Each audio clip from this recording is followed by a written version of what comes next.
ചെർപ്പുളശ്ശേരി നഗരസഭ 2024-25 സാമ്പത്തിക വർഷത്തെ പദ്ധതി രേഖയിൽ പ്രതിപക്ഷ വാർഡുകളെ അവഗണിച്ചെന്നാരോപിച്ച് UDFും BJPയും കൗൺസിൽ യോഗത്തിൽ നിന്ന് ഇറങ്ങിപ്പോയി. പ്രതിപക്ഷത്തിന്റെ പ്രതിഷേധം രാഷ്ട്രീയ ലക്ഷ്യം മാത്രമാണെന്ന് ചെയർമാൻ പി രാമചന്ദ്രൻ കുറ്റപ്പെടുത്തി. കഴിഞ്ഞ UDF ഭരണസമിതിയാണ് വിവേചനം കാണിച്ചിരുന്നതെന്ന് ഭരണപക്ഷവും തിരിച്ചടിച്ചു. ഭരണപക്ഷ കൗൺസിലർമാരുടെ വാർഡുകളിലേക്ക് 15 ലക്ഷം രൂപ വരെ അനുവദിച്ചപ്പോൾ പ്രതിപക്ഷ വാർഡുകളിലേക്ക് 5 ലക്ഷം രൂപ അനുവദിച്ചത് അവഗണനയല്ല അവഹേളനമെന്നായിരുന്നു കോൺഗ്രസിലെ KM ഇസാഖ് കൗൺസിൽ യോഗത്തിൽ പറഞ്ഞത്.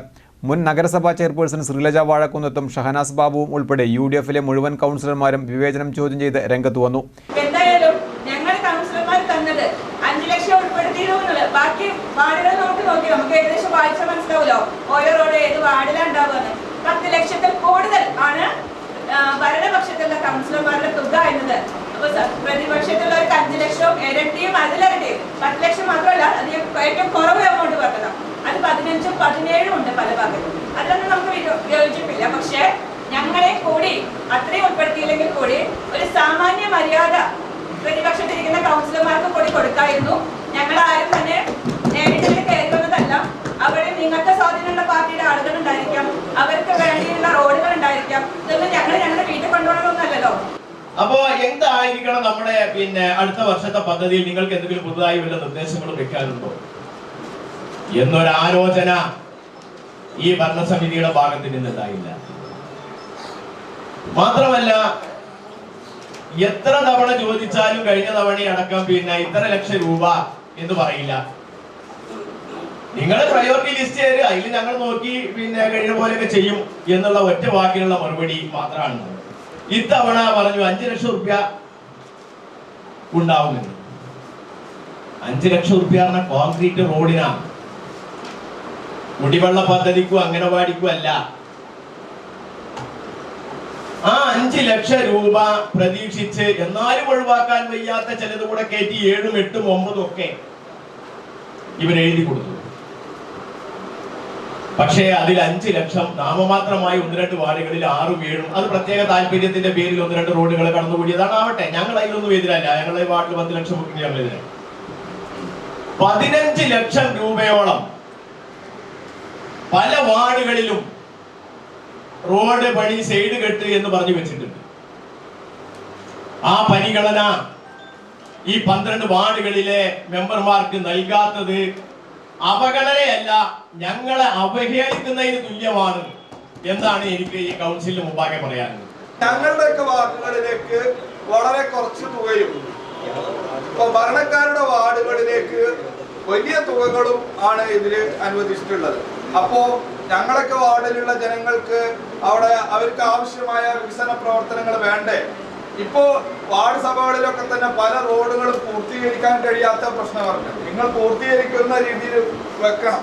ചെറിയ തുകകൾ വെച്ചിട്ട് ഇതാക്കരുതെന്ന് ഈ പറയുന്ന രാഷ്ട്രീയ കക്ഷിയുടെ ആളുകൾ തന്നെ വന്നിട്ട് ഘോരഘോര പ്രസംഗിക്കും. എന്നിട്ട് എന്ത് ചെയ്യും? ഇവിടെ വരുമ്പോൾ ഈ തരത്തിൽ വളരെ ചെറിയ തുകകൾ നൽകിക്കൊണ്ട് ഞങ്ങളോട് വലിയ വിവേചനം നടത്തുകയാണ്.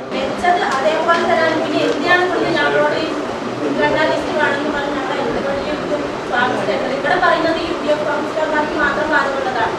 അത് പിന്നെ ഒരു നിയമം പിന്നെ നിങ്ങളെ ഇഷ്ടം പോലെ മാറ്റി മറിച്ചെടുക്കുകയാണ് ചെയ്യുക. എല്ലാ കാര്യത്തിലും ഇതിന്റെ മുന്നേ സംഭവിച്ചതാണ്. 2 റോഡ് കോൺക്രീറ്റ്, ആ റോഡിന്റെ ശോചനീയാവസ്ഥ എന്താണെന്ന് ഇവിടുന്ന് പറഞ്ഞാൽ എനിക്കറിയാം, വിഷ്ണു കൗൺസിലർക്ക് അറിയാം. 2 റോഡ് വെച്ചിട്ടുണ്ടെങ്കിലും ഒരു റോഡെങ്കിലും പരിഗണിച്ചിട്ടുണ്ടായിരുന്നെങ്കിൽ സങ്കടം ഉണ്ടായിരുന്നില്ല. അതിലും മോശമല്ലാത്ത പല റോഡുകളും റീടാറിങ് ചെയ്തു വരുമ്പോൾ ചെർപ്പുളശ്ശേരി നഗരസഭയാണ്, ഞാനടക്കമുള്ള ഭരണസമിതിയാണ് ആളുകളുടെ മുന്നിൽ പരിഹാസ്യരാകുന്നതിന് വളരെ ഖേദപൂർവ്വം ഞാൻ ഈ കൗൺസിലറാണ്. ഇത്രയും ഇതായിട്ടുള്ള റോഡുകളാണ് നമ്മൾ എഴുതി തന്നത്. അപ്പൊ അതിന് നമുക്കറിയാം എത്ര ലക്ഷം വെച്ചാലാണ് അവിടെ ആ റോഡ് പണി പൂർത്തിയാക്കുന്നതുകൊണ്ടാണ് നമ്മൾ അവിടെ എഴുതി തന്നത്. അതൊന്നും കാണാതെ വേണ്ട രീതിയിലുള്ള നിലപാടുകൾ എടുക്കാതെ പലർക്കും പല രീതിയിലുള്ള ഫണ്ട് വിതരണം ചെയ്തത് തികച്ചും ന്യായമായ ഒരു കാര്യമല്ല. അപ്പോൾ കൊടുക്കുകയാണെങ്കിൽ എല്ലാവർക്കും ഒരേപോലെ ഒരേ ഫണ്ട് കൊടുക്കാന്നുള്ളൊരു നിലപാട് ചെയർമാൻ എടുക്കണം എന്നാണ് ഈ അവസരത്തിൽ പറയാനുള്ളത്. ഈ അവഗണന അംഗീകരിക്കാനാകില്ലെന്നറിയിച്ച BJP അംഗം സൗമ്യ ചെയർമാന്റെ മറുപടിക്ക് മുമ്പേ യോഗത്തിൽ നിന്ന് ഇറങ്ങിപ്പോയി.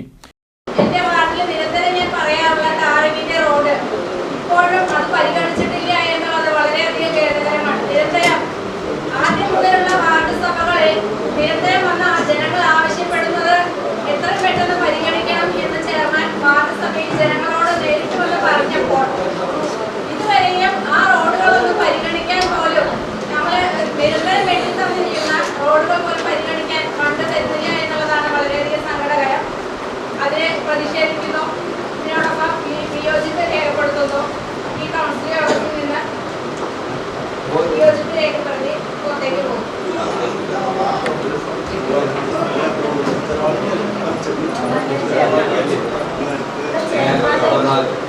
ഫണ്ട് വകയിരുത്തുന്നതിൽ വിവേചനമുണ്ടെന്ന് യോഗത്തെ അറിയിച്ചെങ്കിലും ഏക വെൽഫെയർ പാർട്ടി അംഗം പി അബ്ദുൽ ഗഫൂർ പ്രതിപക്ഷ പ്രതിഷേധത്തിൽ പങ്കെടുത്തില്ല.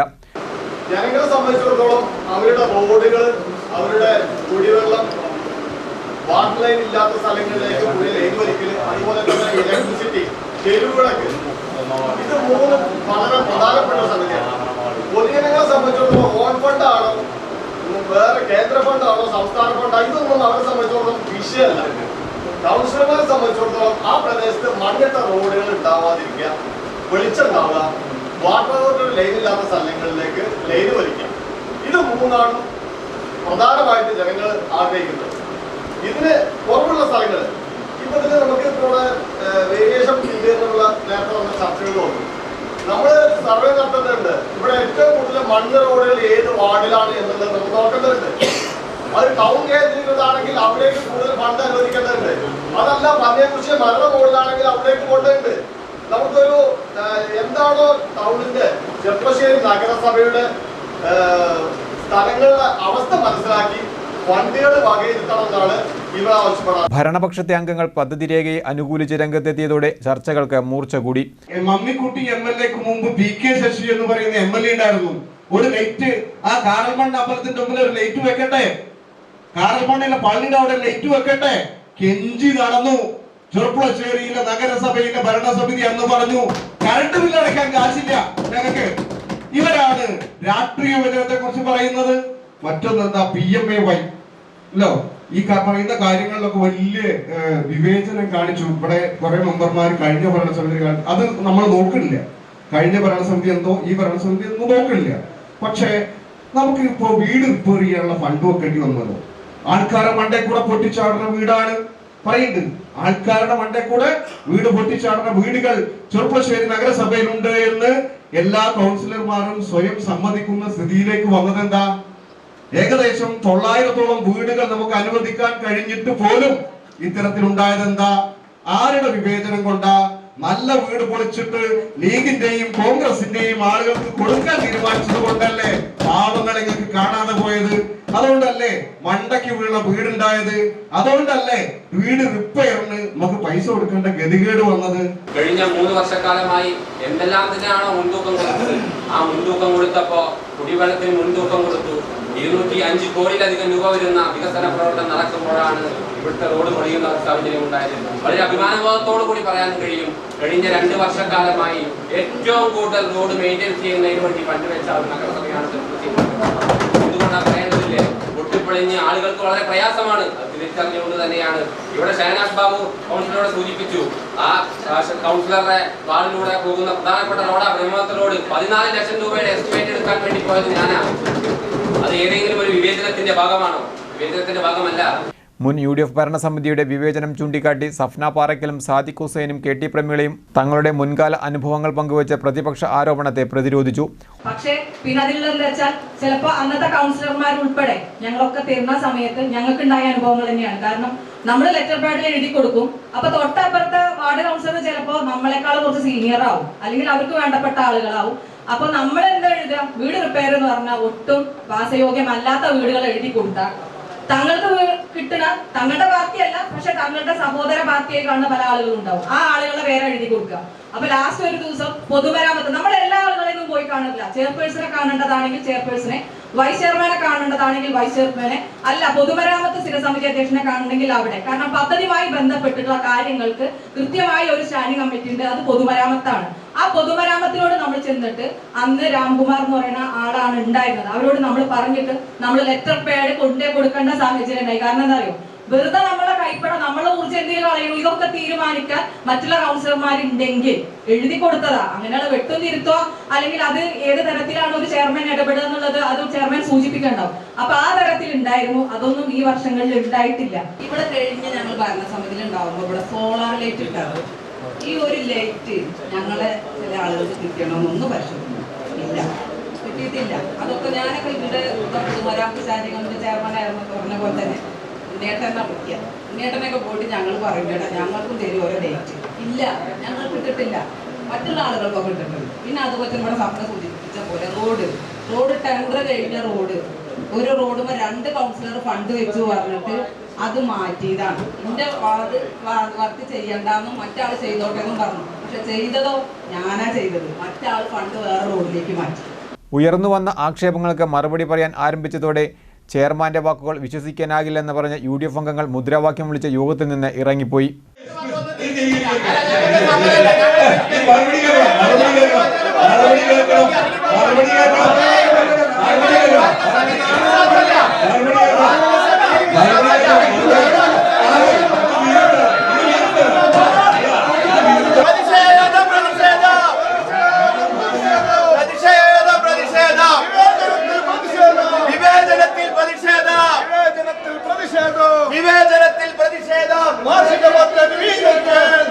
അദ്ദേഹത്തിന് മുമ്പ് പലതും പറഞ്ഞിട്ടുണ്ടല്ലോ, എന്തെങ്കിലും നടന്നിട്ടുണ്ടോ? എന്തെങ്കിലും പറഞ്ഞു? ഇദ്ദേഹം മാത്രമല്ല, വേറൊന്ന് പറഞ്ഞാൽ എന്താ, നിങ്ങൾ ഈ 5 ലക്ഷത്തിന് ഒറ്റ പദ്ധതിയാക്കണം, അല്ലെങ്കിൽ 2 പദ്ധതിയാക്കണം. ഒരു 2 1 എന്ന് പറഞ്ഞു. അങ്ങനെ ഞങ്ങൾ 1.5 ലക്ഷം റുപ്യയുടെ പദ്ധതി എഴുതി കൊടുത്തവരെ ഒന്നാക്കി. ആരോട് പറഞ്ഞിട്ടാക്കി? 2 ലക്ഷം എഴുതി കൊടുത്തവരെ ഒന്നാക്കി. ആരോട് പറഞ്ഞിട്ടാക്കിയത്? ഇത് ഈ കൗൺസിലർമാരോട് അന്വേഷിക്കണ്ടേ? അദ്ദേഹം തന്നെ പറയാം 2 ലക്ഷത്തിന്റെ ആക്കണം പദ്ധതി എന്ന്. എന്നിട്ട് അദ്ദേഹം തന്നെ പിന്നെ അതിൽ 1 ലക്ഷം വിട്ടുക. അദ്ദേഹം പറയാം 1.5 ലക്ഷം ആക്കണം എന്ന്. അദ്ദേഹം തന്നെ 50,000 വിട്ടുക. പിന്നെ ആരെ ഞങ്ങൾ വിശ്വസിക്കുക ഇവിടെ? പിന്നെ കഴിഞ്ഞ 3 കൊല്ലക്കാലമായി ഞങ്ങൾ ബാക്കിയുള്ളവരോടൊക്കെ പറഞ്ഞു. ഞാനത് വെറുതെ ആരോപണം പറഞ്ഞതല്ല.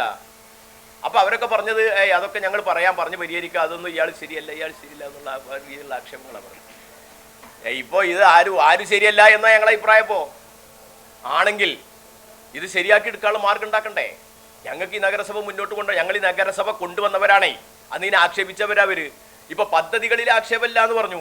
പദ്ധതികളിൽ ആട് കൊടുക്കുമ്പോൾ കൊടുക്കണ്ടെന്ന് ഞങ്ങൾ പറയണോ? കോഴി കൊടുക്കുമ്പോൾ കൊടുക്കണ്ടെന്ന് ഞങ്ങൾ പറയണോ? കട്ടിൽ കൊടുക്കുമ്പോൾ കൊടുക്കണ്ടെന്ന് ഞങ്ങൾ പറയണോ? ഇതൊക്കെ ഞങ്ങൾ കൊടുത്തപ്പോൾ ഞങ്ങൾ ആക്ഷേപിച്ചവരാ. അന്ന് ഞങ്ങൾക്ക് 4 കോടി റുപ്യയെ ശ്രീലജ വാഴക്കുന്നത്ത് ചെയർപേഴ്സൺ ആവുമ്പോൾ. ഇപ്പോഴോ ഇപ്പൊ എത്ര കോടി ഞങ്ങൾ അന്വേഷിച്ചിട്ട് വേണം പോവാൻ. നിങ്ങളുടെ അതിനനുസരിച്ച് പണി ഇവിടെ നടക്കുന്നുണ്ടോ? എന്ത് കാര്യമാണ് നടന്നിട്ടുള്ളത്? ഇവിടുത്തെ പദ്ധതിയായിട്ട് ചെലവാക്കിയ ടേക്ക് എ ബ്രേക്കും ബസ് സ്റ്റാൻഡിനും കാര്യം ഞാൻ പറയണ്ടല്ലോ. ഞാൻ നിരവധി തവണ പറഞ്ഞതാണ് ഞങ്ങളോടത്. ജനങ്ങളോട് ഞാൻ പറഞ്ഞു 1.5 കോടി റുപ്യക്ക് ഒരു അന്തം അല്ലാതെ കിടക്കുക ഇല്ല. ഇയാൾ പറഞ്ഞില്ലേ പിന്നെ ബസ് സ്റ്റാൻഡ് ഡിസംബർ 31 ഉള്ളിൽ ബസ് സ്റ്റാൻഡ് തുറക്കുന്നു, വാഹനങ്ങളെ പിന്നെ ബസ് കയറി തുടങ്ങും എന്ന് പറഞ്ഞല്ലോ. ജനുവരി 31 ആയല്ലോ, നടന്നിട്ടില്ലല്ലോ. ഇതൊക്കെ വസ്തുതയല്ലേ? എന്ത് അവർ പറയണ എന്താ വിശ്വസിക്കാൻ പറ്റുക? കൗൺസിൽ യോഗത്തിൽ അംഗങ്ങളിൽ നിന്ന് ഉയർന്ന ആവശ്യങ്ങളും നിർദ്ദേശങ്ങളും പരിശോധിച്ച് സാങ്കേതിക നടപടിക്രമങ്ങൾ പാലിച്ച് ആവശ്യമായ ഭേദഗതി വരുത്തുമെന്ന് ചെയർമാൻ പറഞ്ഞു. പ്രതിപക്ഷത്തിന്റെ ഇറങ്ങിപ്പോക്ക് രാഷ്ട്രീയ ലക്ഷ്യം മാത്രമാണെന്നും അദ്ദേഹം പറഞ്ഞു. അല്ല, കൗൺസിൽ യോഗത്തിൽ പ്രതിപക്ഷം ഉന്നയിച്ച ആരോപണങ്ങൾ അടിസ്ഥാനരഹിതമാണ് പറയാൻ കഴിയില്ല. എന്ത് ചിലയിടത്ത് റോഡ് കോൺക്രീറ്റിന് വെച്ചിട്ടുണ്ട്, അപ്പുറത്ത് കുടിവെള്ളത്തിന് അവർ കൂടുതലുണ്ട് വെച്ചിട്ടുണ്ടാവാം. പല നിരക്കായിട്ട് എല്ലാവർക്കും പരിഗണിച്ചിട്ടുണ്ട്. എല്ലാ റോഡ് കോൺക്രീറ്റ് എല്ലാ വാർഡിലും ഒരേമാതിരി എല്ലാ റോഡ് കോൺക്രീറ്റാണുള്ളത്.